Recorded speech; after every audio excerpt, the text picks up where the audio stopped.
What's happening, y'all? Thanks for tuning in. I'm your host, TK, and this is Shade and Shit Talking. Yeah.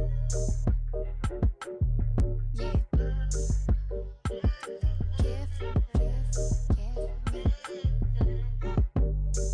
Look, I wanna get married like the Today's episode is brought to you by Black with No Chaser. Remember to like and follow us on Instagram at Black with No Chaser. We're also found on Twitter, Black with No Chaser, and Facebook. Now, before I kick off this week's episode, I just want to take a brief moment to say thank you to all the teachers out there. This is Teacher Appreciation Week, and the teachers nowadays are dealing with badass kids, negligent ass parents, low pay, and an administration that's ran by a complete dumbass who could really give two shits about the public school system. So if you know a teacher or a near teacher or even one of your kids' teachers, when you see them, just give them a hug because they deserve all the love, respect, and appreciation that they can get, except for you child molesters. Y'all ass need to be going to jail immediately. So every episode that I do has an intro song, and the intro usually has some type of bearings on the episode itself, some type of reference point. Like when we did the 420 episode, I started it off with Mary Jane by Rick James, and I ended it with Mary Jane by Scarface. And this episode is really no different. The intro song was Be Careful by Cardi B, and that title made me think about how we, as Black people, have to be extra careful about the simple and most mundane things that we do in our everyday lives. We are allowed, the benefit of the doubt. We don't get the second chances. And the first impression that they get of us is some misconceived or misjudgment that they have in their own mind. So, however good we are, it doesn't really matter.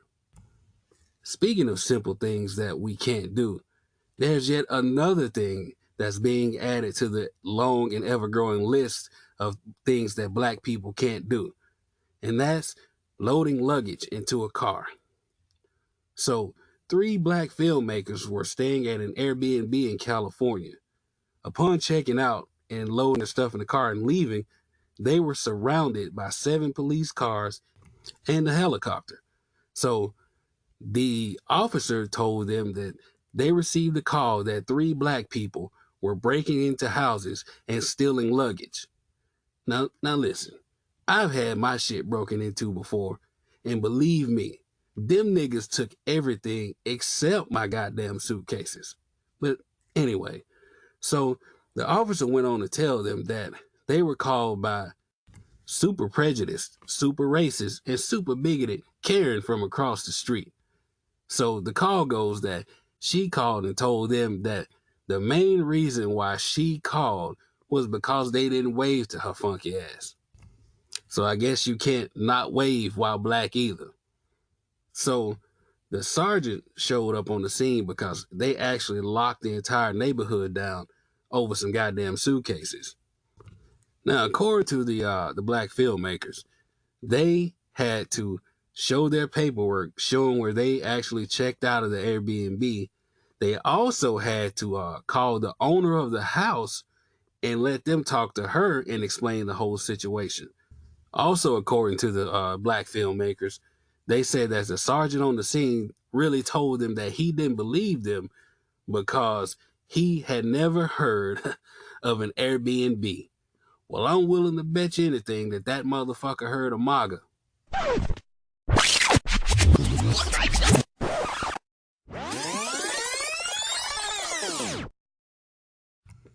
So the other day I came across a story with a headline that says, off-duty cop pulls gun on man with Mentos. So naturally, I clicked on the link to check it out. And lo and behold, it was another person of color getting harassed by the police. Shocking. Well, anyway, the surveillance footage captured an off-duty cop drawing his loaded gun after mistakenly believing that a man shoplifted a $1.19 pack of Mentos candy in Orange County, California. Now, the incident, it happened 2 months ago, but the surveillance footage has just emerged, and quite naturally, it's causing outrage. Now, in this video, you see the man clearly paying for it, and he's getting his change, waiting to get his change. He takes the Mentos and puts them in his pocket. And the cop automatically just draws his gun, you know, and harassing the man, tell him put it back, and basically tell him get the fuck out. And what's crazy is the cop was like, get your change and get the fuck out. So if he was stealing, my nigga, why the fuck would he be getting change back? I swear, man, some of these cops are evil and dumb as a box of fucking rocks.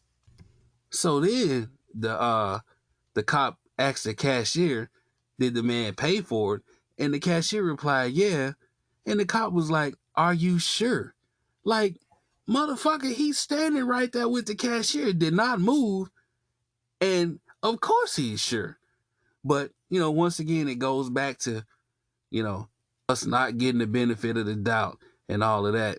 So whenever you're at a store, be careful. Matter of fact, get a bag for any and everything that you buy and a receipt. Because, man, these motherfuckers be tripping.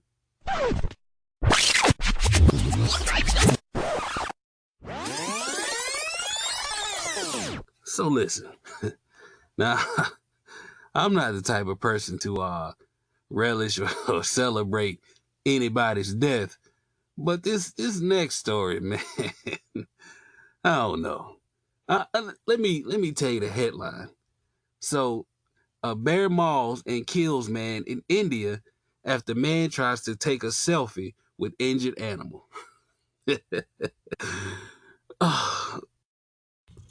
So this story takes place over in Odisha, India. And this man was driving his family or a family from a wedding, and he had to relieve himself. Now, I'm not familiar with the terrain or the area over in India, so I'm assuming that it's wooded or whatever.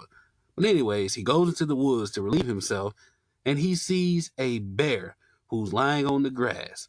Now, instead of zipping up and getting the fuck out of there, he decides, hey, I'm going to take a selfie with the goddamn bear.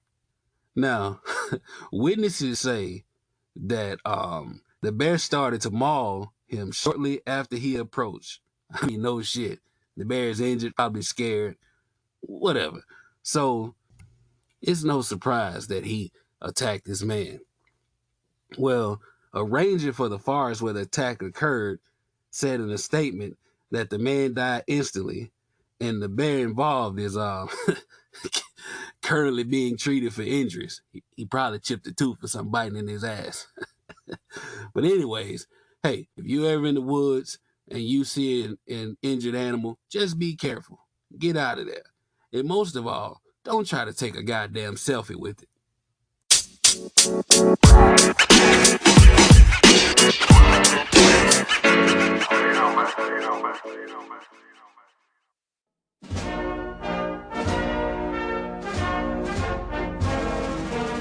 So in What the Fuck 45 doing news, as usual, like clockwork, like I told you before, old Shade 45 and his cronies was going to try to take full credit of what's going on in North Korea. Now, North and South Korea both have criticized what it is calling misleading claims that 45's policy of maximum political pressure and sanctions are what drove them to the negotiating table. The North's official news agency quoted a foreign ministry spokesman warning the claims are, quote, a dangerous attempt to ruin a budding detent on the Korean peninsula after Kim's summit late last month with South Korean President Moon Jae-in. Now, Trump and senior U.S. officials have suggested repeatedly that Washington's tough policy towards North Korea, along with pressure on the main trading partner China, have played a decisive role in turning around what had been an extremely tense situation. And North and South Korea both are like, nah, bruh. Anyway, Shade 45 is saying that a lot of people are saying that he deserves a Nobel Prize. No, nigga. What you deserve is a 6x9 and a hard pipe hitting nigga named Bubba.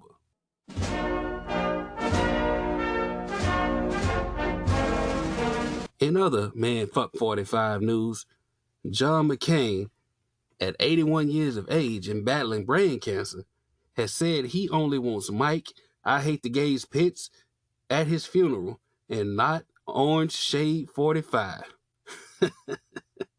Man, listen, John McCain deserves to be on the petty Mount Rushmore. He deserves a bust in the Petty Hall of Fame for this shit. Actually, if you go to Webster's Dictionary, under the word petty, that should be a picture of John McCain and that bitch smiling. In his book, he has a very interesting quote concerning Shade 45 that I'm going to read to you. And I'm going to also, borrow from Key and Peele and be John McCain's anger translator, Luther. He starts off in a quote, "He seems uninterested in the moral character of world leaders and their regimes. First of all, you morally bankrupt, porn star paying, every other word is a lie excuse for a president. You have zero diplomacy and decorum, and you got the U.S. looking bad to the rest of the damn world." He then goes on to say, "The appearance of toughness, or a reality show facsimile of toughness, seems to matter more than any of our values."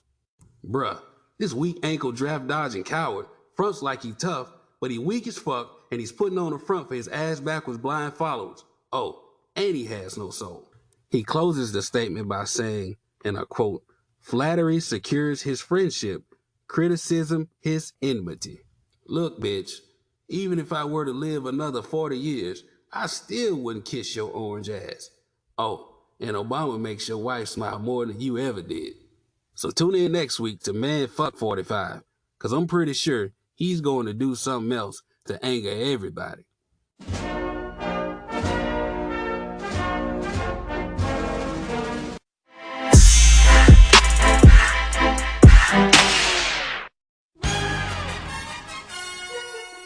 So this week was the NBA Conference Semifinals.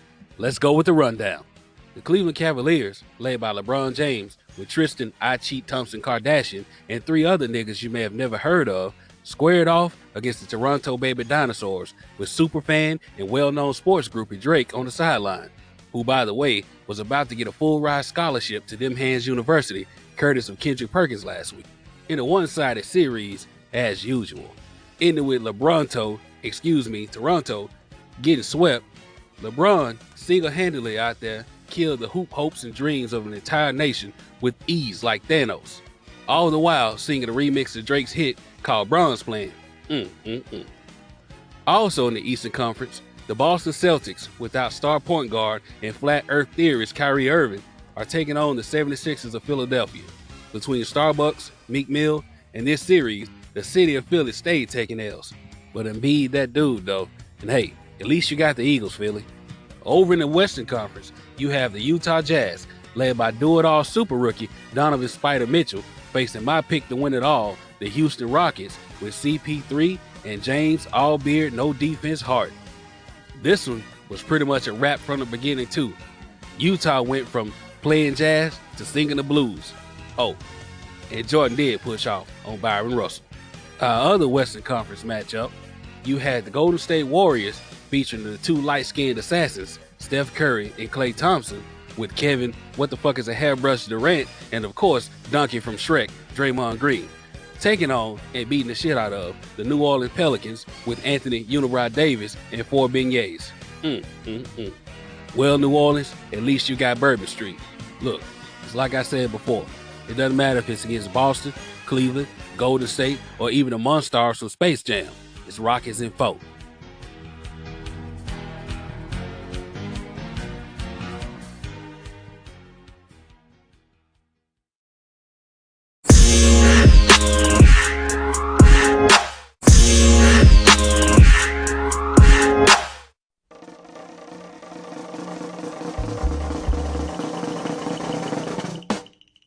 As always, thank you for tuning in to Shade and Shit Talking.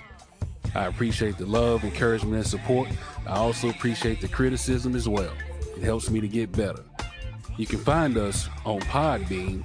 Also, you can find me on Anchor, iTunes, Google Play, and SoundCloud, all at Shade and Shit Talking. You can also find us on YouTube. We have a YouTube channel as well. Be sure to check out my sister podcast, The Black with No Chaser Podcast, also found on Anchor as well as Google Play, iTunes as well. And you can also follow us at Black with No Chaser on Instagram and on Facebook and Twitter as well, Black with No Chaser. Now, before I get out of here, I just want to give you a reminder to appreciate and support your children's teachers. They are the gateway to our kids' future. Also, we're making Mental Health Awareness Month. So if you or someone you know suffers from any type of mental impairment, please seek help, because there are people who do care and they are there to help. Thank you.